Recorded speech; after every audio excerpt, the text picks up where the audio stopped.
আনাস রাদিয়াল্লাহু তাআলা আনহু বলেন, আমি তোমাদেরকে এমন একটি হাদিস বলবো যা আমার পরে কেউ তোমাদেরকে বলবে না। আমি রাসূলুল্লাহ সাল্লাল্লাহু আলাইহি সাল্লামকে বলতে শুনেছি,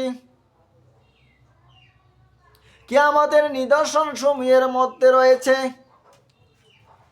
জ্ঞান কমে যাবে, অজ্ঞতা ছড়িয়ে পড়বে, ব্যভিচার প্রকাশ্যে হবে, নারীর সংখ্যা বেড়ে যাবে এবং পুরুষের সংখ্যা কমে যাবে। এমন অবস্থা হবে যে 50 জন নারীর দেখাশোনার জন্য একজন পুরুষ থাকবে।